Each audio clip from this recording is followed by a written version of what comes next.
maybe it's their turn to get their hands on the Zac, although I highly doubt it. You heard it from the analyst desk. You know, maybe there are some things that can deal with it, but really, the champion is just insane right now. Let's get into the nitty-gritty. We want deeps from Nugget. We want some mad DPS. We want some damage. We want him to play stuff where he can kill people. When he was playing that to the last week, we were like, wow, this guy's pretty good. We were impressed. His ability to play in team fights was something that kept NiP alive in their series versus Fnatic. So get him off the Galio, get him on something where he can have more of an impact, and let's see what Nine can bring to that of Power of Evil. And see, I like some parts of the draft I like. Like, I get it. I get it, Nico. You got sick flex picks. I'll give you that. Yeah, he does. But it doesn't work for Nagne, you know? It feels like it's not quite the style of pick that Nagne needs to succeed, and we already saw when Nagne succeeds, NiP look good. And bear in mind, that's not to say he's playing Galio poorly. It's simply the matter of his impact in the game is nowhere near as significant as it could be if he was on something like more of a damage dealer. And like when we saw in the Talia, weaving in and out of the team fights, landing skill shots, staying at a safe distance. When you're Galio, you go in. You go in. And there's really only one way to go forward in a team fight. It's towards the enemy champions. There's no variance there. People kind of know what to expect from you, know what you're going to do. And for a little while, you are the focus of attention. You know, you make people look at you. But then after a while, people are like, okay, we'll come back to you later, and we're going to kill your teammates, and then we'll kill you. And unfortunately, when you just don't have the proper follow-up damage, and when your bottom lane specifically goes so far behind, like, it's rough. It is rough. So let's see a bit more of a shift up. I would like to see Shook on more of a tank in the jungle, make him the initiator, and then have Prophet on something like a split pusher where he seems to have a lot of success on. I just want to see him on Jarvan. I like the Jarvan. Yeah, I think his Jarvan's just good. Just keep picking the Jarvan. Yeah, I think the Jarvan's good. And then let's get a little bit more utility down for Hikyu and Spraddle. Let's get something like the Ashe or the Varus, where not only they can act as a disengage tool, but as another way to start these fights as well. And again, the Holy Trinity. Let's get these guys going. Let's see if they can match that of the true Trinity Force. Well, we will see as we get into Champion Select here. Prophet and Alphari on your screens. A lot of pressure on both these guys to perform. Alphari having an excellent game in those team fights, but not necessarily always the strongest in that laning phase. Was the first man to go down on the side of Misfits, but Syndra taken off the board. Misfits pondering what options to take. Hey, look at that! They banned Zac. Surprise! Won't get to talk about that champion anymore. So, Misfits, the pressure's on them now to ban away things like the Elise, maybe even the Lee Sin. And I don't think Ninjas in Pyjamas should look to ban away any junglers at all. You can still ban away your Xayah, you can still ban away your Cannon, and you should look to try and get yourself on a jungler that Shook can have a lot of success on. But if you're Misfits, the alternative is you leave both open, and so you can trade one for the other. And it's really interesting, too, because really we've seen one draft that we would call successful for NiP, and that was Shook on Lee Sin. We saw the Talia in the mid lane, we saw the J4 in the top, and that was the best that they have looked so far. But there is so much else we'd like to think that NiP could show us. There are so many different champions that are viable now, so many different compositions, and we've only seen one so far from NiP that has worked. Fourth game they are now playing on the stage. What will change? Well, LeBlanc is going to be banned away. Xayah as well on the opposite side for Misfits. Power picks across the board. Nothing too target focused on either side. A lot of debate for Misfits. Do they ban away the junglers? Do they leave them both open? It looks like they're going to ban away the Elise, which means that in my head, Ninjas in Pyjamas immediately go for the Lee Sin. Not only is it coming pick for Shook, as you rightly said, but also Thresh is available too, of course. Completely let that one slip through. Misfits, they were the ones to ban it in game one. Considered an S-tier support right now. He just does so well into Lulu, and if anybody was able to watch Longshu versus SKT, that was a perfect example of why Thresh could be so good into the champ. So many tanky champions on the field. All that CC really does help out, but it is going to be the Galio and the Lee Sin on the side of Misfits. Have to see where the Galio goes. Maybe it'll be a flex pick this time around, but it's Jace locked in on the opposite side for Ninjas in Pyjamas. Already aggressive picks. And Vedius, you wanted to see more utility on the bottom side of the map. Well, you're going to get it as the Ashe will be locked in for Hikyu. And now Misfits, they need to decide what they want to do with this last pick in the first rotation. What will it be? I think you get yourself the Tahm Kench here. So now you've got a pretty solid front line. You have different ways of engaging. And see, because I think this is fine because it guarantees Hansama a powerful AD carry, one that can match that of Ashe. You have good wave clear. I just think that in terms of the matchup, Tahm Kench and Braum are the best answers for that of Thresh, and I think that Ninjas in Pyjamas have the freedom to ban both of those away. So they're pinching that support pool a little bit, and they're going to make things difficult for Ignar to get onto a champion that he's comfortable with. However, Misfits, they don't fully know whether or not that Jace is top or mid. So again, Ninjas in Pyjamas coming out with the flexibility. What they do know is that a jungler has not been locked in, so they can start to target focus and pinch that role a little bit more. Olaf taking on the board as we saw in the previous game as well. Last time it was Lee Sin. Elise already banned out. Lee Sin already selected. We'll see what else they want to take away from the pool. Will they remove the Kha'Zix from the hands of Shook? But Tahm Kench, as predicted, will be banned away. We'll see if the Braum Ball is up here. But then it could always just be the Bard from Ignar once again. Not necessarily a strong meta pick, but definitely a pocket pick for Ignar. Yep. Very unlikely that we'll see the Malzahar from him after 7-11 changes, even though he did bring it out last week. I do think that it is truly dead as a support, but we never know. Ignar, he is quite persistent. And we also have to remember things like Nami is still available. I'm trying to think, Taric is also another champion that he's brought out in the past and can do fairly well into the Thresh as well, but he gets a lot of big teamfight damage, so we'll see. He has a few options. Interesting as well. Kha'Zix, Olaf gone, Elise banned out, Lee Sin picked up, Graves still up and available. But after that, you're starting to scrape the barrel. Pick Sejuani. Kindred. Kindred rework. Optimistic. It's a little weird. Your initiation tool is also an execute, but don't worry about that. Maybe you can get it twice in a fight. She's cute. Fluffy. So now if you're Misfits Gaming, you're looking at an early rotate of your... Oh, interesting. They're actually... Oh, so they're now going to take the strategy of putting the Rumble top and the Galio mid. Or it's Galio support. Now, it could be. We did see it over in... Ooh, I believe it was the Demacia Cup that I saw it being played. But I have seen it flexed into that role. This is the best and worst part about the mid-season update, and specifically patch 7.11, is that I'm not confident in the vast majority of these picks or where they're going to go. And I love flex picks. It's wonderful. Graves, though, technically has been played top as well. But we're going to assume that it's a jungle pick just to keep me sane here. And it looks like NiP, they've identified what worked for them last time. Really hoping they can lock this in. I look really dumb if they don't lock this in. Knowing what worked for them last time, they're going to opt to go for the Talia here.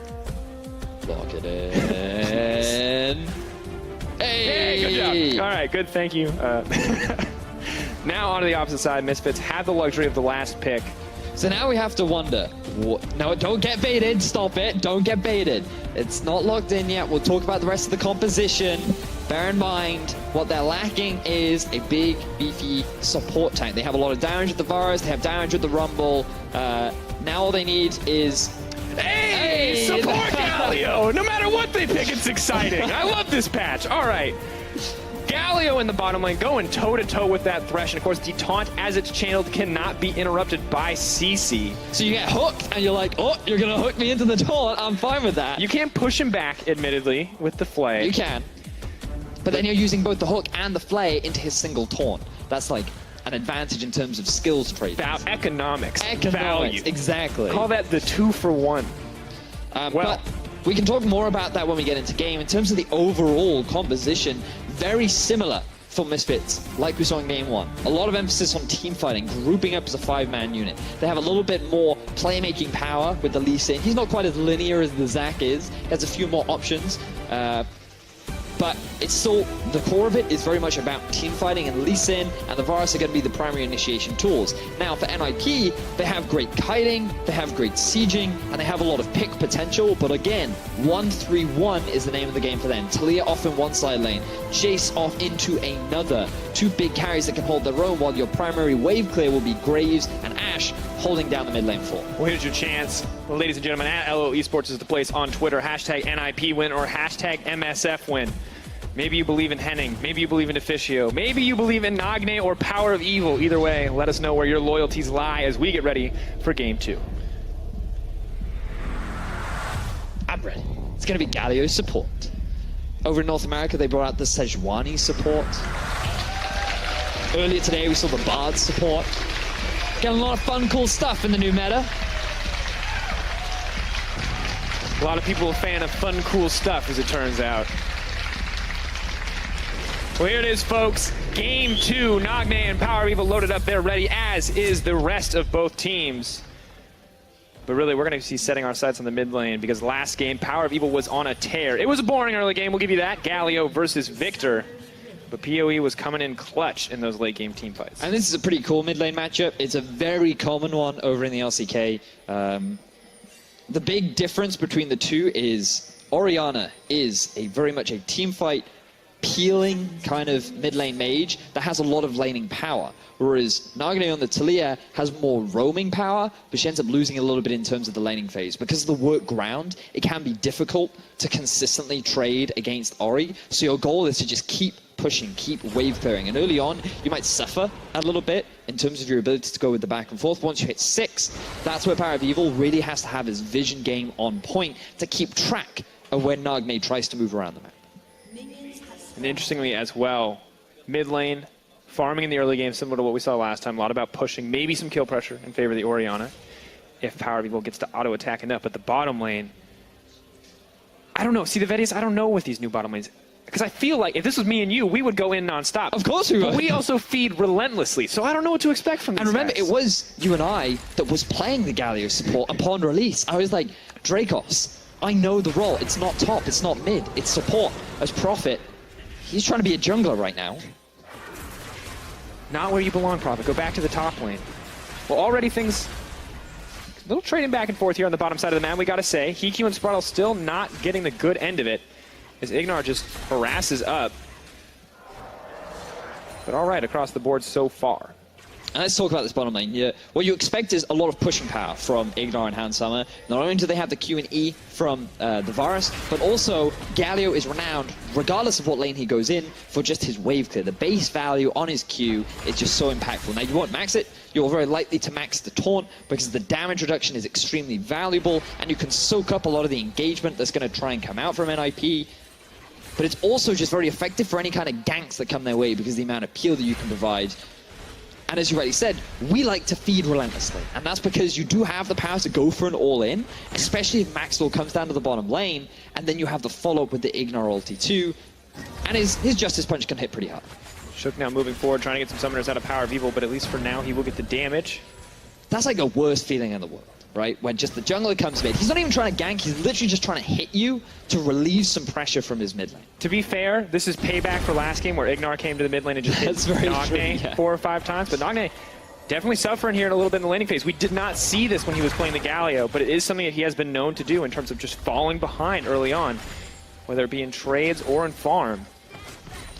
And it doesn't help with the matchup either. Like, we did briefly talk about it, and it's just very much what happens every time you get close to the ball. She will always be able to hit you, especially if the Orianna stands behind the minions. But thanks to the pressure from Shook, it will allow Nagne to get the push, go for an early back, likely to get himself an early Doran's Ring along with the control ward, so that he can be aware of any of those pesky ganks coming out from Maxwell. Second Doran Ring, control ward as predicted. Now the bottom lane from Misfits, more than content to keep the pressure going. Rumble pushing in the Jace on the top side of the map. Prophet, now we know he has a lot of roots in the LSPL as a more carry-oriented top lane player. The Jarvan being the closest thing we've seen so far, but now the Jace coming out, we'll really see how he's able to handle a lot of these 1v1 scenarios. And Jace, depending on where you go in the world, he does have mixed priority, popularity. There was a lot of discussion in the office around how much of a value he would be, and a lot of us did think that Jace would still be a big power pick, but we haven't actually seen much of it in Europe. We have seen a few bans here and there, but as you rightly said, it is a very good champion for Prophet with his playstyle. But Alfari, he's demonstrating that he does like to carry too, and while he's often relegated to these tanks, he's not going to have the same sort of laning phase that he had in Game 1. Can't just wait. Don't have the luxury of some level 6 ultimate to help you win out on these fights, nor the CC to set up your jungler. So for now, you just take the bad end of most of these trades. Doran's shield as well, making it pretty easy to heal up for both sides. Not a whole ton of kill pressure on either end, but it does mean Jace forced now to back. We'll see what the early buys get for him. Mid lane, though, surprisingly even. Nagne taking advantage of the early pressure laid down by Shook, and that's something that we like to see from him. Ooh, but Power of Evil went boots instead of a control ward. See, now if I was Max, though, I'd be very disappointed in it.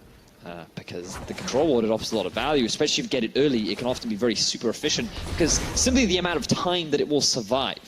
And he will give him a bit more mobility, will allow him to play more aggressively in lane, look for more regular trades. But it's a little selfish. It's a little selfish. Sometimes you have to be a little selfish. You want to win that lane, Vedius. Not everybody can play for the team. Some of us need to be the hero in our laning phase, and for now that's Power of Evil's goal. Of course, we take a chance to look at him in the mid lane. He was, once again, the massive factor coming in for that Game 1 win. 7-1 and 5, the scoreline on that victor. Panning out his kill participation. Even higher, even higher. 89% in the previous graphic, now 92.3. Nothing happens on the map without Power of Evil knowing about it. He is going to be a part of everything in this game we can expect, but it's going to be tough to keep up with Nagne on this Taliyah. Both of them now with level 6. We have to be ready for the Weaver's Wall to come out. Good vision here from Shook, investing into keeping track of where Maxwell is. Looks like he is farming towards 6, which is a little disappointing. Largely because coming into the split, I was hyping up Maxwell a lot about the synergy that he had with Alfari, and Lee Sin is a very early game jungler, and sure, you can farm up to 6, but you're also giving the freedom for Graves to farm up to 6. And when you have cool opportunities like down in the bottom lane, up in the top half of the map, like you don't rely on CC in your lane, you just need them to have the damage to follow you up as you move in. So I want to see a little bit more from Maxwell. This could be his first gank. Sonic Wave comes out. Spraddle there as well, though. So good ward coming for Spraddle. If something had gone wrong, would have had the get out of jail free card from that Thresh. And Veti is similar to last game. Level 6 are starting to come in. Not quite as insane as it was the previous time, though. Both Jace and the Taliyah not going to find any damaging abilities, although they will be a little bit more mobile, or in the case of Jace, just another regular skill. And remember what we said about these compositions. For NiP, it's very much about that 1-3-1 once again. Nagne on a really good champion to go off into a side lane, whereas Orianna can't really follow. Like, sure, she can hold her own against the Taliyah, but if a fight breaks out in mid, it's going to be super easy for Nagne to get to that fight, especially if he uses a wall not only to close the gap, but to cut off Orianna from even joining the fray. So it's very difficult for Misfits if they keep stalling this out and NiP reach these item spikes that force Misfits to split up around the map. Prophet will spot Maxlore out, but just a little bit of acting here. Willing to take the back half of that trade just to keep Maxlore there a little bit longer. Pings go down. Let the team know he's coming. Sprawl going to throw up the hook, but Hansama is waiting off to the side. Thresh going to take a lot of damage here, but he's going to bring Shook in. That's a Graves, level 6, moving forward, trying to burn down Ignar. Heal comes out. One more auto attack, but the Equalizer comes in on the backside. They're going to take down Ignar, and that's first blood. But here comes Alfari. No TP available for the Jace. It's the 3-on-2, but that is a strong rumble. Knockback, damage still coming out. Shook doing so much. The power of the Graves in the melee range, the collateral damage. That's the second kill. Hansama wants to turn around. That's 1. That's 2. Not going to find 3 because Power of Evil is finally here, and Maxlore's come to play as well. But Nagne, whoo, gets a kill back. Still the triple for Hansama. But everything still goes in the way of Misfits, while there are some sick moves there from Nagne. And the fact that the initial gank looks so promising for NiP, Alfari bought enough time for the rest of Misfits to join the fray. Prophet could not follow with his TP because it was not available. 4 kills to 3 in favor of Misfits. 3 of those went on to the Misfits 80 carry, and this Varus is just set up for success. And we always talk about Power of Evil, we talk about Alfari, we talk about the top side of the map because we're expecting them to go toe-to-toe with the NiP top side of the map, but Hansama, look at me on the carry now, boys. 3 kills in this exchange. I love this play from NiP because to Misfits it looks like this is a bad setup, but they know that Shook is just walking up through the lane. He's level 6 and he doesn't use his ulti because he is aware that the Rumble is coming, and he thinks that if he has that in his back pocket, it'll actually be enough damage to swing it in their favor. But just look at how much damage Alfari actually gets with just the Flame Spitter, along with Hansama not taking any damage on the backside as well. So sure, you get the kill onto him, but Hansama is healthy enough to be able to get the 1v3. Power of Evil comes in, gets a cheeky kill. But then this is where we see the cool outplay from Nagne. He gets the knockback onto Maxlore, is able to at least get something back. But I feel like that the damage done by Misfits was much more severe. Absolutely. However, gold remains relatively the same. But it's really not about the gold in terms of the spread across the map. It's about the differences in the matchups. Jay's got a lot more time to farm on the top side of the map, but Rumble comes back with the nerfed Tabby. Only 10% damage reduction on those basic attacks. Got some armor penetration as well. And bottom lane, finished Cutlass to just the Vamp Scepter. Ouchies. Plus Varus already, a little bit more damage innately in the kit, so things looking a little rough here for the bottom side of the map. Yeah, and you can also see Power of Evil. He's built up quite a healthy CS lead now after Nagne's death. Without any summoner spells as well, it's going to give so much more priority towards Power of Evil because he's free to push, he's free to play aggressive, and you can already see that now. Nagne pushed underneath his tower, Power of Evil moving up with Maxwell to help him get some vision. You see this damage going in. Max are hungry for a little bit of blood. Ball delivery system. Collateral damage takes him out, and Shook's going to walk away for the safely. collapse. Here comes the wall. Ignar on the way as well. Just punch forward, pulled back. Spraddle gets the hook. Nagne pulled back to the team. Nice escape in the end. There's the arrow. Knocked back. Decent damage. Ignar going to get popped. Profit from the side with a clean shock blast. But the fight. Ooh, NiP have to be careful. Low health bars and everyone on Misfits full and ready for a fight. A lot of question mark pings directed towards Ignar there. Going in with the Justice Punch, you think, okay, you don't have the rest of your team, but you do see that Maxlaw is coming in from the side. So you think that if the engagement comes onto you, you can buy enough time to set up for a couple of kills in the middle lane. However, he doesn't respect the positioning of Spraddle, who uses the hook to allow the rest of NiP not only to save Nagne, but also to get themselves a kill down onto the support of Misfits. So they've now equalized the kill score, they've equalized the golds, and these small misplays are giving NiP opportunities to get a little bit more control back in this game. And this is something that we saw from NiP in their game 2 against Fnatic. They are a tenacious team, and if you give them opportunities to come back, they're going to take them. And Misfits have to be careful here, because when we look at both their game 2s, we'll have to hold that thought. Power of Evil looking for the outplay. Auto attacks going down. Nagne going to throw back a little bit of damage. Flash forward. Power of Evil just going to make it out. The 1v1 coming in, and now Shook is the man in trouble. He's running for his life, but he is in no man's land. Sonic Wave connects. Maxlaw not quite going to take it because Prophet is here as well, trying to knock down Power of Evil. Good damage onto Ignar, but he is now in trouble. Knocked up, knocked out. Maxlaw going to grab that kill, and Misfits are just crushing NiP in that trade. Very swift pickups for the side of Misfits. And it's worth highlighting, going back to that graph, because this is a good illustration where NiP, they fought back against Fnatic. They were actually much more resilient than Misfits were in their second game. What we're seeing here is NiP, they're getting caught out. Misfits, they're demonstrating, look, we have an early lead, and we are not afraid to keep finding opportunities, to keep trying to push our advantages as well. And it's just the difference from week to week, because in week 1, we thought NiP looked good, Misfits looked very shaky, but now coming into week 2, it is Misfits that are looking like the powerhouse in this matchup. You can see it across the board, too. 1-1-1, the score for the Lee Sin. Yeah, but that's the least impressive. We look at the 2-0-2, the solo kill coming in from Power Evil, the 3-0-1 for Hansama, as he lived through all of the action on the bottom side. And small gold lead for sure, but you're going to have to give respect to those carries on the side of Misfits. They are terrifying. Yep. 2-0-2 Ori, as you rightly said.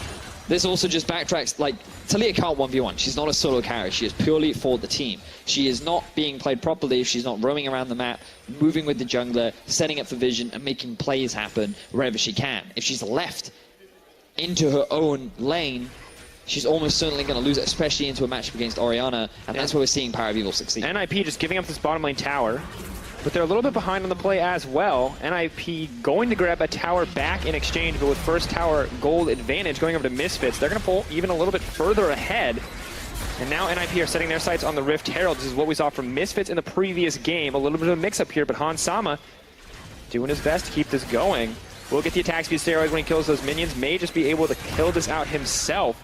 NiP giving up a tier 2 tower in exchange. Maxlaw stunned up. Where's it going to go? Damage comes down. They are going to be able to grab the Rift Herald. Shook just barely able to get it. Leaps out, but is killed. Does keep the Herald in the eye, however. Power of Evil now in trouble. Going for a little bit more, but that's just not enough. Heq grabs it in the end. Prophet moving forward now. Alfari has to be careful. Maxlaw really cannot come to help him. Where is the Empowered Shock Blast? Acceleration Gate waiting on those cooldowns. Prophet going to back off. You can tell he's still hungry for blood. Does connect down to Alfari, but not the target he needed to hit. So while this is great for NiP, they end up trading 1-for-1 and they get themselves the Rift Herald. They lost the tier 2 tower in the bottom lane. Hansama was just freely pushing onto that tower because Prophet was forced to TP into that fight, which means that NiP, they had no answer, and in terms of their map control, they are continuing to fall behind. They will be able to rectify some of that with the purple she-tank, but besides from that, like, taking these skirmishes are not the same way they want to play. Now, this is a bit of poor communication from Misfits, because sure, they have a 3-man collapse, but they don't respect the possible flank coming in from Nagne. You also have to wonder where the ultimate is from Ignar, because he could be trying to assist the rest of his team, but he's just at this point deciding, you know what, Power, I think you're dead, and I'm just going to leave. But I just, like, where is it? He could have come out so much earlier and perhaps swung this fight in favor of Misfits. Small mistakes, once again, appear to be the death of NiP, but not yet. Only a 2K gold difference. But Power Eagle continues to look scarier and scarier, and gold's starting to go into everybody's hands as they take down the global objectives. Nagne, once again, showing us a solid performance on Talia, but may not be enough if the team keeps continuing to misstep in these exchanges. Vedius, Misfits are setting the pace once again, and this always just feels like a death sentence. The only teams that ever really feel like they have anything to do against this are the top teams. Unicorns of Love, sometimes Fnatic, although they never let Misfits get a lead, and G2. NiP, not quite in that upper echelon yet, and may just start to fall down here because Misfits just keep the ball rolling, but NiP are looking to fight back. There's the giant she-tank. Rift Herald in the mid lane. Power doing his best to clear this out. Nagne pushing forward. He is now in trouble. Kick back. Galio is now delivered. Flashback! Oh, that was a mistake. As Kobe would say, that was terrible. Oh, man. He got punched in the face. NiP, they end up losing their mid laner. They don't get the mid lane tower either. And now Misfits, they're grouping up as a 4-man unit using split push Hansama as they look to try and take down this tier 1 in the mid. A little bitty Shook. All right, Shook. Dead. Okay, outplayed. That was interesting. Shook approaches the tower, definitely making mistakes here, and we can see this is the difference in discipline between these two teams. Misfits, they're just not a team to kind of lose focus in terms of team comms, especially not when they have a lead, but NiP all over the map in terms of what they're trying to do right now, and contesting that wave just cost Shook his life and gives over an even greater gold advantage to Misfits. And they're approaching that 5K point. And it just comes back to the proactivity of Misfits once they get themselves a lead. They know exactly how to try and punish their opponents, and they see, okay, NiP, they've only got 3 members mid, they don't have their Jace with the TP either, let's just go in to try and force a fight. They have Ignore with the ulti finally coming through, and they also had Maxwell coming in from the flank to be able to get that kickoff. And you think at first, maybe it was not a great kick, but still, they end up getting the kill. I see you, Twitter. That was a lot more NiP favored 45 minutes ago. Some shifting loyalties, I understand though. NiP looked really good last week against Fnatic, but it's definitely starting to show some weakness here against Misfits. Maybe a little too much confidence in them too early in the season. Maybe not enough faith, though. We'll see if they can bring it back. NiP, once again, we want to see the top lane triangle be crucial to success. Well, they have been a part of just about everything. Outside of Prophet, who has been in the side lane, solo pushing, left alone to do what he wants to do. And while it has resulted in a small CS lead, it has given him a kill. Definitely still very behind Alfari, who has been a part of the majority of the team's plays. So what I think is fair to say is we wanted to see Nagne on the Talia, but he really has been shut down by Power of Evil. I feel like now 2 games in a row, we can convincingly say that Power of Evil really has had the number of Nagne. And he has made some mistakes, but I think the other difference here is Shook on this Graves versus Shook on the Lee Sin. He has not been the one to dictate the pace of the game. He has been there for 1 or 2 clutch plays. He has been a problem in 1 or 2 plays as well, but when we saw success, it was Shook on the Lee Sin, finding early leads for the Jarvan, helping Nagne get ahead, setting up the plays, the combination of the Dragon's Rage and the Unraveled Earth to deal so much damage in fights. And yes, Graves has a ton of damage in the kit, but Graves does not dictate the pace of the game. Lee Sin can dictate the pace of the game. He is the man who sets up those early games. And it was an awkward situation for NiP in the draft, choosing to ban away the LeBlanc rather than even taking off this other jungler. So just taking Lee Sin out of the game entirely and forcing Max onto something that maybe he's not as comfortable on, because we saw his Kha'Zix last week was not the best performance. But now Prophet coming in with a TP. To get a little bit of damage. Stun does connect onto Max or Chain CC from the Thresh. They're going to keep it going. Flayed back. You might get that synergy from the Lee Sin, but you do get in the end. Prophet leaping forward. Hansama, he's going to try to find a 1v1, but Sparrow going to flash over the wall. Heroic entrance. Ignar, he knows his time and takes a big risk, but does make it to safety behind. Oh, Hansama. Hello, darkness, my old friend. Come to sleep with you. I don't know the words. He's dead. He's Shut dead. Down. It's a good song. I promise I'll learn. Don't hate me for it. But Hansama, as appropriately said, hello, darkness, my old friend. Hansama goes to the grave. And ruins his perfect KDA. 3-1-1 now. Dang it, Hansama. We wanted to talk you up, and we still should. Solid plays for the most part. Still definitely a threat on the team as he completes his second item. This is good for NiP. Using the arrow, finding themselves a pick. They get themselves a kill onto Maxwell, they get a kill onto Hansama. They need to find these opportunities in order to find a path back into the game. Because while the gold deficit is slowly getting bigger and Misfits do have a lot more control over the map, NiP still have the option for a 1-3-1, and right now they're behind. So they need to find these picks. They need to find just small pockets of gold that they can put back in their pocket in order to properly be threats in the side lanes. But this is just a great example of utilizing not only the Ashe Arrow, but also the Talia wall to very quickly cut off the escape of Misfits, and also just being able to get a very effective collapse. And Prophet going aggressive there. Hansama does go in. Has to say, good escape by Ignar. Could have been worse for the side of Misfits. I mean, we've seen this one before, for sure. Good wall comes in from Nagne. Sort of a burial mound, I guess we could call it. The laugh spam from Hansama as well. Feels bad, man. Ooh, Ignar. A little bit of damage goes down, but NiP not looking to risk that trade. Ignar maybe a support Gallia, but still very difficult to burst down. Graves simply not enough. And now 5 members strong of Misfits are moving towards the Baron pit, but they are standing on a ward. Yeah, this is a bit of a gamble, sending your mid laner down to the bottom. Sure, he does have that ulti to swiftly move up to mid, but Misfits, they're pretty strong. They have good vision control around the river. But as you rightly said, that ward is keeping an eye on Misfits. NiP see everything. Nagne, go! Run, Nagne, run! Baron has been started. It will start to tick down. We have to keep our eyes on NiP. They know what's going on. They have the opportunity to respond. Oh my god. So much damage goes forward. Equalizer comes in. EQ in trouble. Lantern goes short. No! Massive misplay comes in from the side of NiP. Misfits more than happy to pick it up, and they're just going to go right back to that Baron. It was a bait all along. Misfits, they just wanted to fight. A big misplay coming out for NiP as the wall comes out from Nagne. Get out of the pit, says Nagne. It works. It does in fact work, yeah. I think that's what Trump thinks of when he thinks the wall is going to be effective. He's like, no one's going to enter. No one. Perhaps. Well, certainly it works here for NiP. Nagne utilizing that wall to just say, you're either trapped in the pit, or you're trapped out of the pit. And really, Misfits, that's one of those situations we have to respect them, because there's a lot of teams, Fnatic, who would have taken that risk and gone into the pit and said, we're getting this Baron, there's nothing you're going to do about it. The Misfits take the safer approach. That's a beautiful fight from Maxwell. Like, the thing is for Hiku is he has to flash, otherwise he's going to insta-die. And the misplay was on Spraddle.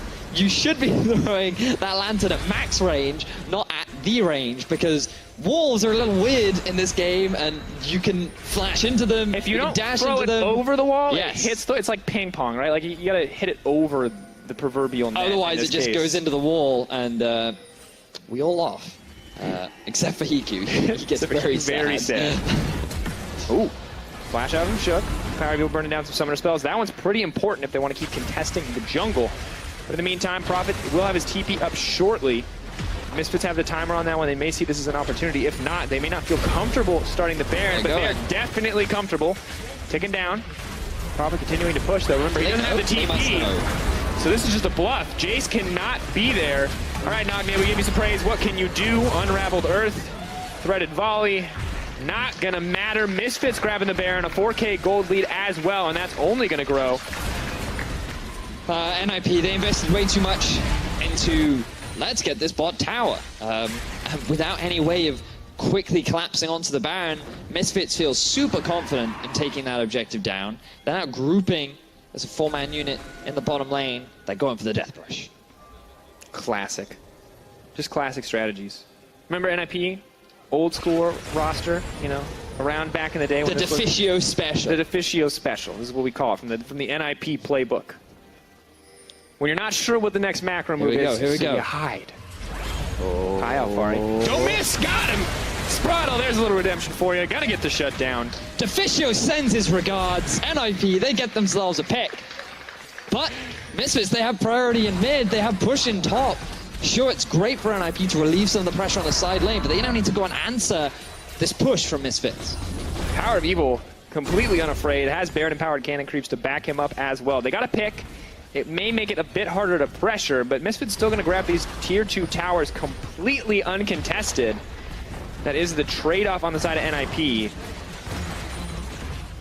not working out for them right now. But what we do have to say is, as much as NiP are struggling, Misfits are showing us a level of play that we wanted to see when Maxlore joined the roster. He is coordinating, he has a supportive scoreline 1-2-6, and he has set up all of his carries for success 3-2-5, 3-1-6, 3-1-2. Him and Ignar are the crux on which these battles are started, and it just looks good when these two are dictating the pace. Completely agree with you, and to be fair to NiP, they are able to get that bottom tier 2. So they ended up losing 1 tower for 2, and they are able to get themselves a kill. The gold is still pretty much in favor of Misfits, but as you rightly said, Maxlore, it's nice to see that he is meshing better with the team.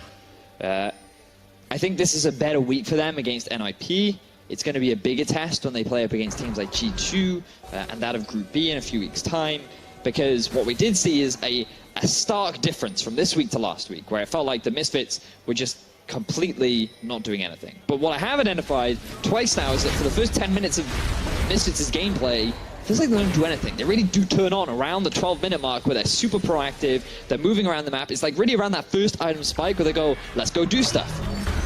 That could be a window in the future as Prophet has found Ignar. Just a punch buffered out. We'll give him a little bit more distance. Flash. Just to pull back, just to buy a bit of time. Now he's the ball delivery system, no longer just a support left alone.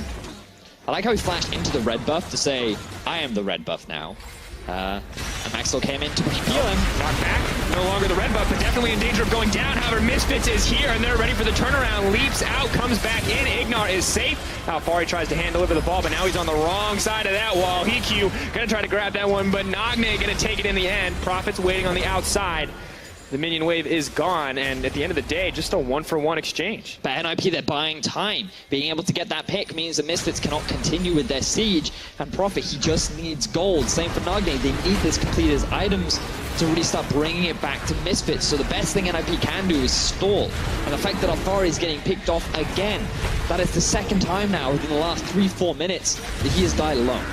I mean, he flashed over the wall as Rumble. Clearly, Alfari was like, fair. This is the fight where we win. That's fair. That is very fair. As Ignar, he doesn't care about this backline kill. He knows that Hansama's got it. Shook is going down. Oh, he actually gets thrown over the wall. Yeah, okay, that's not Alfari's fault. Nagne is very good. I was unfair to Alfari. My apologies. You forget it can do that because no one ever hits that ability, so it just doesn't really happen. It's the worst part when you pick up Talia and you learn that that ability is really slow. And one that doesn't miss is Maxlore. Oh, I lied. Yes, it does. Maxlore is in trouble. He says, I will die for you, Alfari. That was like the most anticlimactic kick ever because he kicked Prophet into the wall so it doesn't look like he moved at all. It's like he vibrated vigorously. He stood in place and he just vibrated like, oh, and he ended up dying. Maxlore died. Sucks for him. Maybe an alternative career path in Maxlore's future. But now Spraddle, the one cut out. It's picks left and right. Hansama's the one who's in trouble. He goes down. Misfits, they're falling apart right now. We were just saying, NiP, they're falling apart. Misfits are the one in control, and Misfits are like, no, sir. Hold my drink. You do not make blanket statements about our team. Minus 133 gold Baron power play. Oh, Misfits, they're losing it now. Like, this goal difference is getting smaller and smaller. We have to remember, when Fnatic opened up the map like this, it was Nagne and the rest of NiP who were able to hold on for so long, utilizing things like the Weaver Wall, making these picks left and right, taking Reckless out of 1 or 2 team fights. And while the early game feels good for NiP, the mid game feels completely unorganized. Once the map opens up, they do seem like a team who can organize a lot of these plays, who can set up a lot of these picks. And Prophet, he's now at 3 items. He's a real threat. I don't even know if Alfari can hold his own 1v1 because they're both level 16. We've seen what Prophet can do on these carry champions. But Misfits, they're setting up around the Baron. 1 minute 20 until it spawns again. NiP, I feel like that they can't really win a full 5v5. NiP just have to keep them split up. But when Misfits go for that Baron, NiP have to find some kind of an answer. And I don't know if Nagne can get the same kind of miracle steal he got against Fnatic in their last week's series. And it's scary too, because if that Jace finds a flank, if he's able to get onto Hansama, Power of Evil, that's 500 damage on the Shock Blast, 500 damage on the Two of the Skies. That's one ability. That's a Q in each form, and he still has the rest of his kit to dish out damage. So Jace, maybe not someone we consider to be an assassin, but you have to give him that respect if he is able to find a path into the team. And the funny part about all of this is that In the past, the big criticism that we had for Misfits was their slow ability to close out a game. And it was largely because even when they had a lead, they always followed the textbook. It was very much like, unless we have an 80% chance of success, we are not going to try and make a play that would break into their base. So it was super slow, and that gave big windows for the enemy team to come back into the game.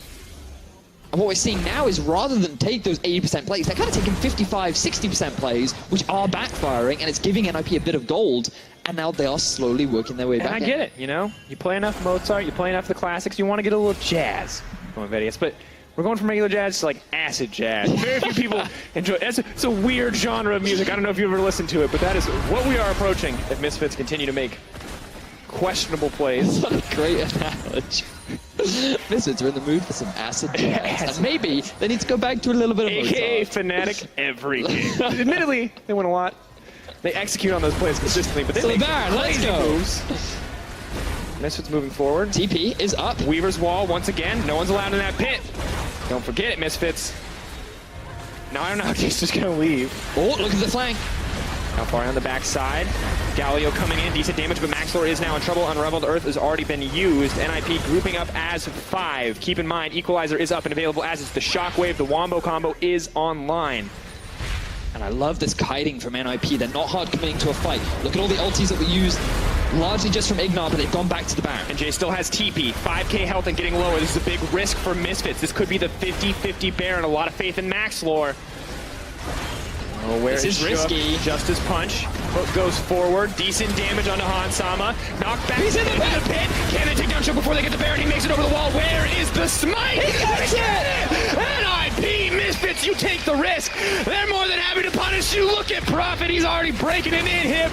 This is disaster for the side of Misfits. Oh my word. NiP, they take the gamble. Look at Prophet. They can't get back to base yet. I don't know if Misfits can do it in time. He's going to break one tower. He can't take the game, but that is the worst possible thing that could happen to Misfits. The gold has been evened up. Heq is in the mid lane. He's not happy with even. He wants to find a lead, but it's just dead on as we approach the 35-minute mark. Oh my word. Misfits.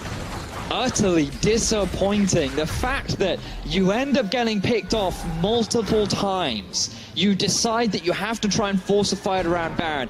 And when NiP successfully kite you out, you think, that's it, we're going. We're committing hard to this objective. We're going for the gamble, and we're putting all our faith in Maxlor.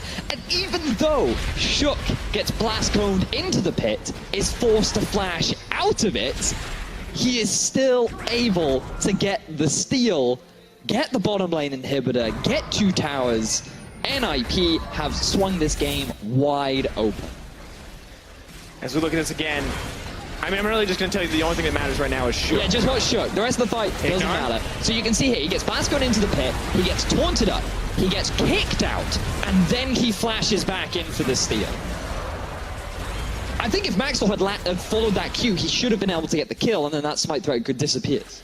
But we'd have to go back and watch it multiple times. Regardless, Shook is the hero, and he keeps his team alive. And you got to feel bad for Ignar, too, because he flashes over the wall, maybe hoping to CC the Graves, to stop him from getting anything, and he just flashes in and autos the blast cone, and the Graves comes with him. But if anything, like, that could have been an instant kill, right? Because if they all agree to nuke him, if they know that's going to happen. But to be fair, if we look back at Misfits, we want to see Misfits improve. This is a weakness that Misfits showed us in week 1 of spring, these risky Baron calls. And we're seeing it again now. Different jungler, most of the team still the same, but they're so eager to close out, sometimes taking these unnecessary risks, and now NiP are in the driver's seat, and we know this is when Misfits are at their weakest, when they do not have a reliable lead, when they are the team that has to find opportunities to come back, when that textbook does not have anything written about it when you give away a Baron to the enemy team. Exactly that, and NiP, they're now in full force to set up this 1-3-1. Prophet can easily force Alfari back. You've also got a Talia in the mid lane that can very freely roam around the map, and while Misfits, they're trying to force a fight bot side, immediately you lose the tower on top. Continuing to push forward. Still don't have a gold lead. They're pushing enough minions into the base that Misfits are keeping it dead even. But the base is open. Super minions are pushing in the bot wave. This is where it gets easy when you're in a 1-3-1. You just follow those minions forward. You chip away. But can they get anything else before the Baron buff expires? Power people now potentially in trouble. Arrow going to miss. Hook not going to connect either. Good movement from Misfits keeps them alive in that one. Let's look at it that way. Yeah, good movement from Misfits to dodge out from all the skill shots and ultis. This will slow NiP down a little bit because Misfits, rather, they don't have to be afraid now of any kind of an engagement. And a lot of what NiP will be relying on is to use the Baron empowered minions and to have Prophet draw more than one member down to the bottom side of the map so that NiP can be a little bit more forceful as they approach the tower. Sprottle. This man likes to hide in bushes and wait for hooks, and I respect that. That is definitely something that's worked out for NiP a few times now.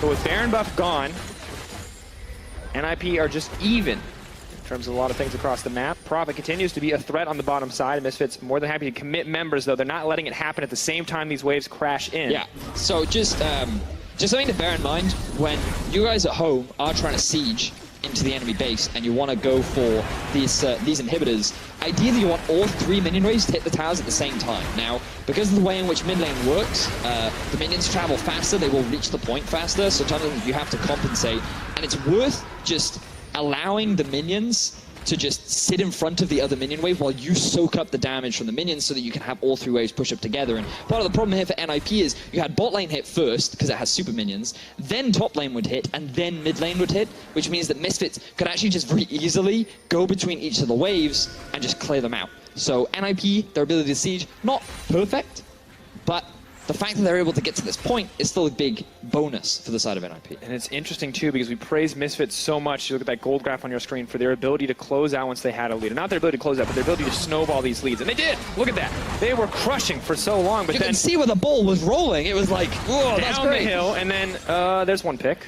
and then another pick, and then another pick, and then an attempt to start Baron, and nothing, and then, oh, look at that. Baron steal. Many towers, an inhibitor, an absolute disaster. But now what happens? Because we're at a standstill. Neither team has a lead. Everything has been evened up. The bottom lane inhibitor is back. And I feel like this is all going to culminate into one big fight. But NiP, they won the 5v5 fight. Again, they have the 1-3-1. They want to be playing around the map. And with Baron spawning in a minute 30, I'm fascinated to see how Misfits can regain control over that objective. And Misfits, I'm wondering if they're starting to feel a little shaky here, how their comms are. They are the more experienced team. They should be able to keep it together easier, even if you have more experienced players on the side of NiP.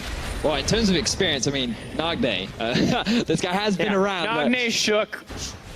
But you're right, in terms of the team, Misfits, this roster has been together for a very long time, but NiP, these guys are a brand new roster that just came together for this split. So I completely agree with you. Like, you have to think that Misfits should be better equipped in this kind of a situation. When they've got blood in their eyes because they set their sights on Prophet and they want to see him go down. Acceleration gate. Yomu's as well. Maxler moving forward. Where's the Sonic Wave? Not going to give him the chance. Just flashes in for the kick. That's going to be Prophet dropping. Easy pickup for Misfits. Super important for that coming Baron. Now look at this, 57-second death timer, 32 seconds on the Baron. That means that this big objective is going to be up and ready before Prophet is available. We have to remember, though, Nagne is Lord of the Pit. Yeah. And he will not let anyone in, Vedius. So if Misfits want to take that Baron, they're going to have to go through Nagne. Ignar with the face plant. Justice Punch, it doesn't go through walls. You will just hit it. Unlucky angle, but as you rightly said, like, I love that. Lord of the Pit. He will open and close the door, and he decides who enters. Unfortunately, that's a lot of control. Unfortunately, the Balrog in this case, pretty aggressive. Its name is Misfits Gaming, and here he goes. Gandalf not going to be able to stop them from getting into the pit. They're just going to keep going. Shook, where is he? Yeah! He's done it again! I can't believe it! Shook is a monster! This man is winning a game of League of Legends, and nobody is going to say no. And look at Prophet! He's now going to try and go for another inhibitor. Can NiP stop the back? Oh, that was unbelievable! By the time Nagne's not letting anybody get out, NiP are just keeping the ball rolling. They want a little bit more. Ignar, you're not going to get it back quite yet. Unraveled Earth. Prophet moving forward. There's a banner empowered. He doesn't even have the Baron. Alfari has to hold on, but that's a magic immune cannon creep. Prophet, how worried is he about the damage? He's just going to try to take down this tower. Backs off. Not going to be able to break the second one. Alfari flashes forward. Power of Evil moves in, but Let's just watch it again. None of this matters. Replay. None of this. Now, Shook, I've called him a double-edged sword multiple times. Sometimes you swing it and you hit yourself and everything falls apart and you lose an arm, and sometimes you swing it and you just obliterate everyone. He's an awesome player to watch.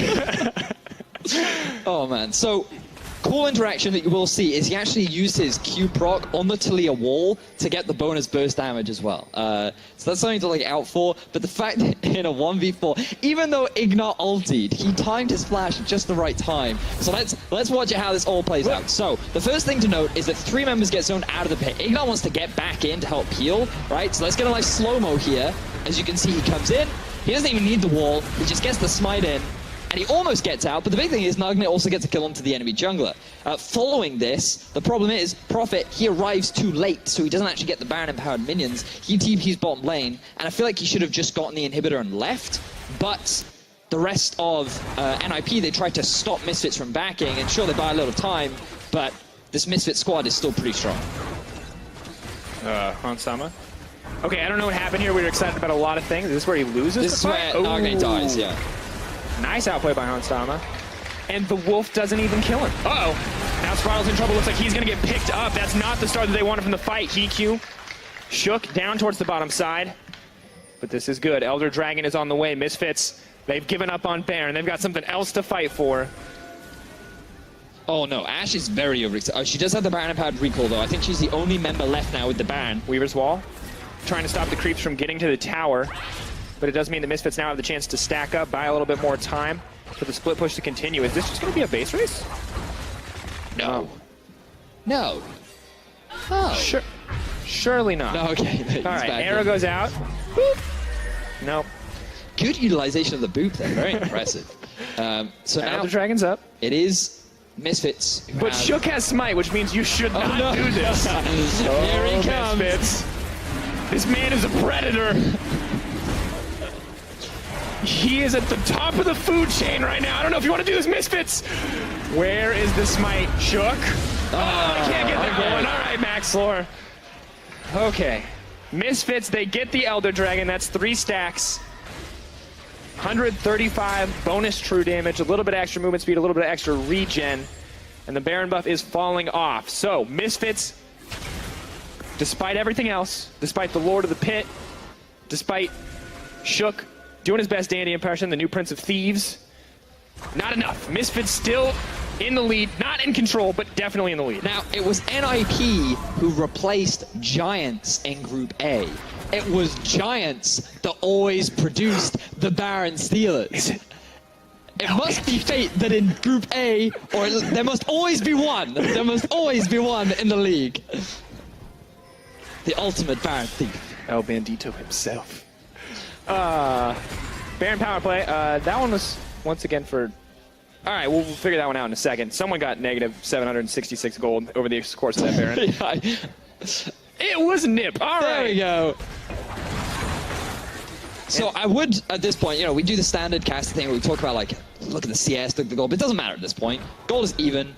Everything is even. Look at his Baron buffs. You look at Baron buffs, you look at champion scaling. Now, Vedius, who has the edge there? Who has the edge in scaling? I'd definitely give a big advantage to Misfits. You have Rumble, Orianna, and a Varus who's completed his build. Now, it's not to say that Ashe doesn't do a lot of late game damage, but if you just compare itemization, that is an Infinity Edge versus no Infinity Edge. Like, that's a big difference. Right. Let me break it down for you. Infinity Edge. Really good late game item. Really good late game item. Important, some have said, in an 80 carries. But also, like, death cap, no death cap, right? Like, these just are such big items that give you such late game power that would give Misfits a big advantage in a full-blown 5v5 fight.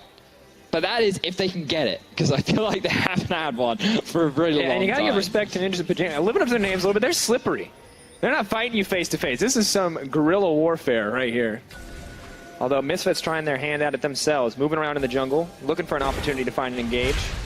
And the hilarious part about this is NiP were in exactly the same situation against Fnatic last week. And it all resulted in Nagne getting picked off mid, and then that ended the game. Yeah, whatever happens with NiP, you show up for game 2. Yeah, you do. Game 1, good or bad? Not sure. Can't tell you. Game 2.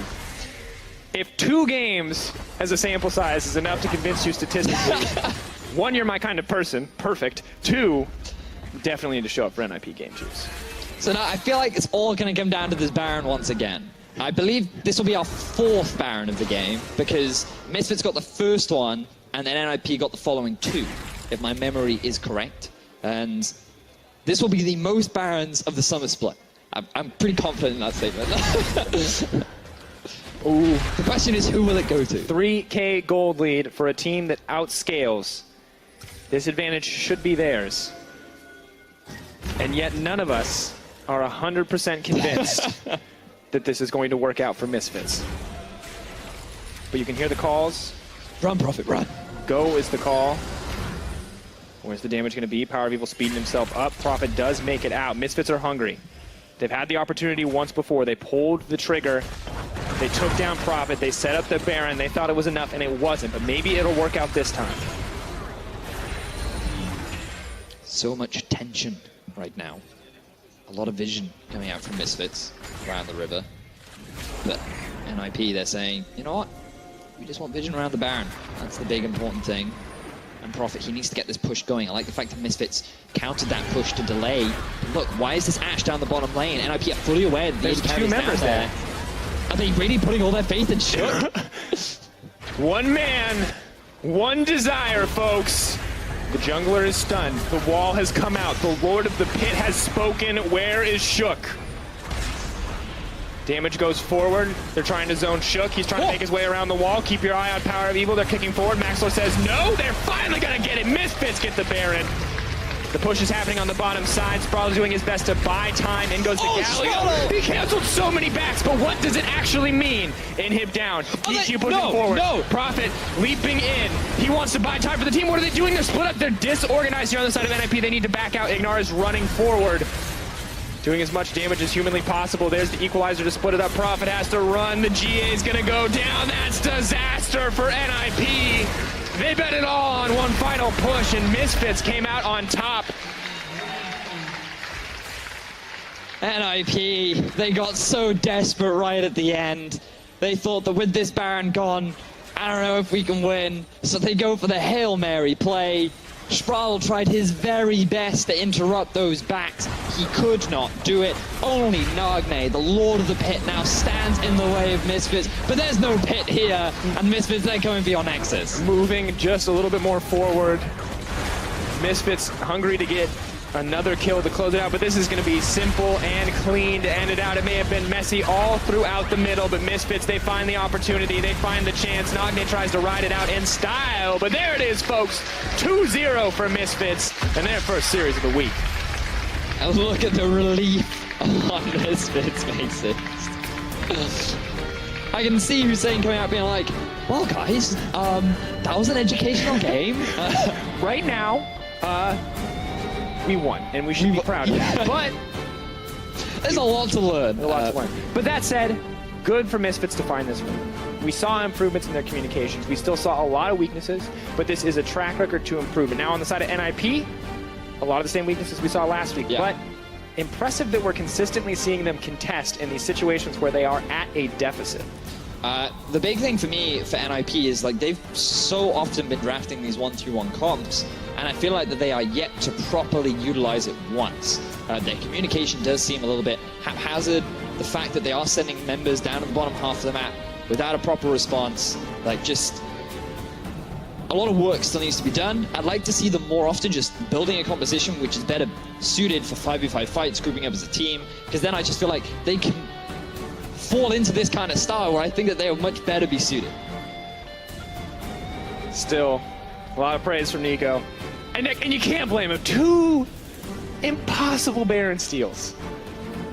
Kicked out of the pit, knocked around, it does not matter. Well, that's going to do it from us here at the Caster Desk. Let's leave it to Quickshot and the guys to wrap up this matchup. Thank you very much, guys. And you can see the players on screen right now. Big smiles for Shook, the almost hero of Ninjas in Pyjamas. But Misfits, Hal, you wouldn't know they just won the series. That was an interesting one, Henning. Yeah, for sure. I did believe in NiP for so long, and they looked really close to doing it. They were really far behind in gold, but instead of rolling over and dying, they tried to still go for the aggressive play, set up the bush, the Fnatic bush, but in the end, wasn't enough. I mean, it's just such a weird game because, like, this is the classic Fiesta kind of game where all over the place there's like Baron steals and people getting caught, and like, also some pretty good team fights here and there. Like the very first one in the game, the 4v3, like that was actually pretty fun team fight to watch. But it looks like a clean Misfits game at first, and then it just becomes Baron steal into Baron steal. So before we get to the fun stuff, Henning, explain to me that early game, right? Like 30 minutes of gameplay happened, but it felt like it didn't matter because the last 30 was much interesting. So give me a summary of from early laning phase to mid game. Yeah, pretty much. Looking at the comps, what NiP wants to do is play around their star top laner, Prophet. They put him on the Jace in a beneficial matchup on a patch where Ninja Tabi is nerfed, by the way. So it won't be as efficient going up against the Jace. Ends up not playing too much around him, though. And then, yeah, just goes for the bot lane play instead, which was pretty interesting to see. Did play around him later because Prophet was stuck in that side lane like all game long, trying to just split push all the way to victory. For better or worse? For better or worse. I think NiP just kind of realized, okay, we're not going to win 5-on-5 team fights, you know, with our comp right now. So they have a plan. If they don't win 5-on-5, they look for people that are alone. Right? Yeah. And they did it a few times. Yeah. We actually have a couple of replays to highlight it. Wow. How did they do this, guys? I think this is really good because this is when Misfits has just gotten their first Baron buff, and what most teams are going to do, they're going to sit in your base, hug the towers, try to wave clear and stay alive. But instead, what NiP wants to do is go for the aggressive plays, and this is very interesting. Reckless! Yeah, you mentioned it.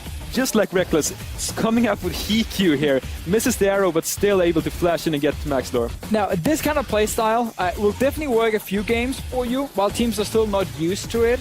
But now, teams should have learned when you are ahead against NiP, and especially if you get like Baron and so on, like be ready for them to make some of these little plays, because they did the same thing last week where they hit in that blue buff brush.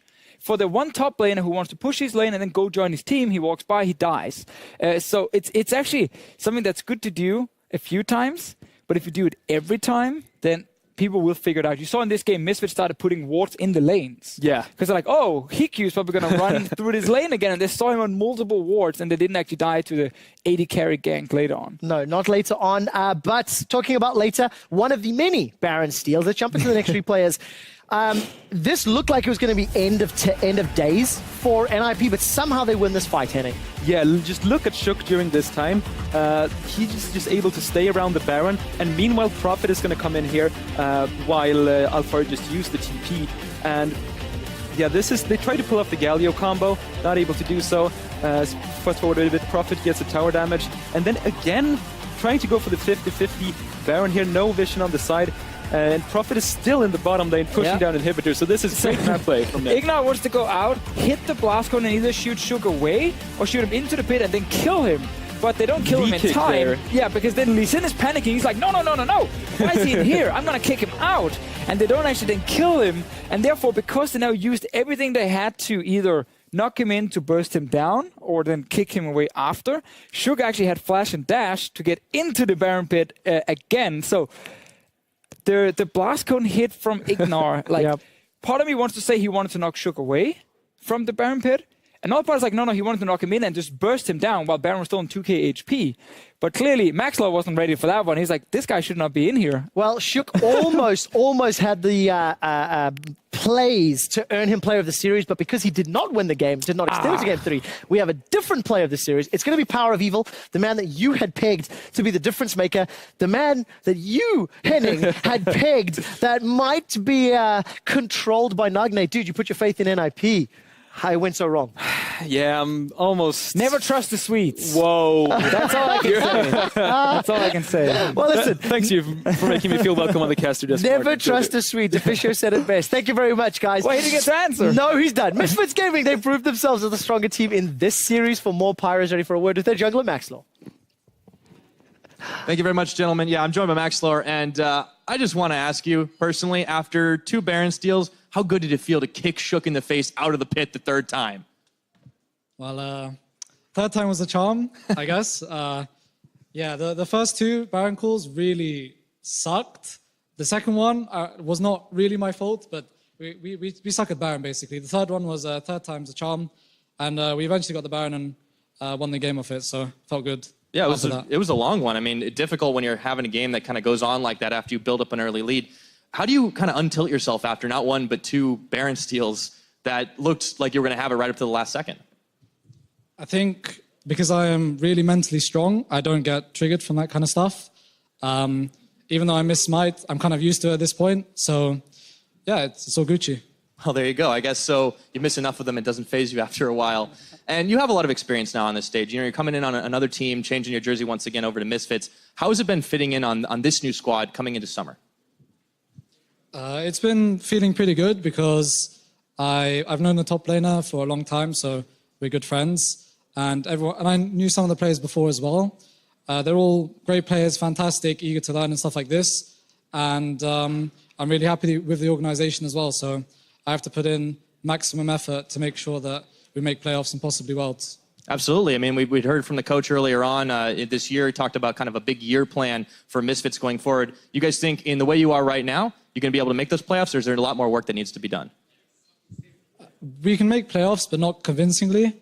If we improve our Baron calls and how we work at Baron, we could be a pretty good team, top team.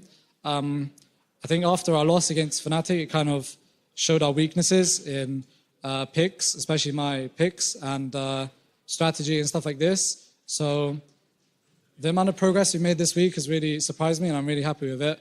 So if we keep improving and improving, we could definitely make playoffs and possibly worlds. Absolutely. And to talk about another team that seems to be showing some improvement as well, NiP coming in with, honestly, not a whole lot of expectations on them, but they've challenged not just Fnatic, you guys as well. How competitive do you think Group A is going to be as the split goes on?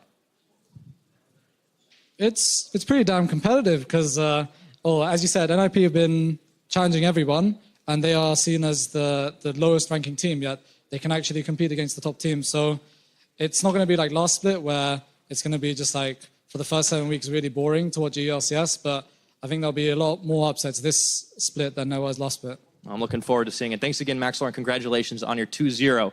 Now, we are going to go ahead and take a 3.5 cool down, but do not go anywhere when we return. A Clash of Kings as Fnatic and G2 take to the Rift. We'll see you then.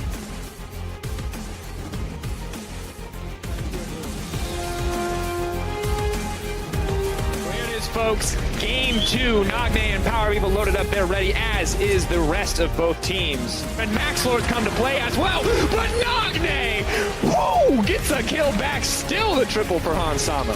I lied. Yes, it does. Maxlor is in trouble. He says, I will die for you, Alfari. Knockback. He's in the pit. Can they take down Shook before they get the Baron? He makes it over the wall. Where is the smite? He gets it! NiP, Misfits, you take the risk. They're more than happy to punish you. Look at Prophet. He's already breaking an in-hip. This is disaster. Here he goes. Gandalf not going to be able to stop them from getting into the pit. They're just going to keep going. Shook, where is he? Oh, he's done it again! I can't believe it. Shook is a monster. This is going to be simple and clean to end it out. It may have been messy all throughout the middle, but Misfits, they find the opportunity. They find the chance. Nagne tries to ride it out in style, but there it is, folks. 2-0 for Misfits and their first series of the week.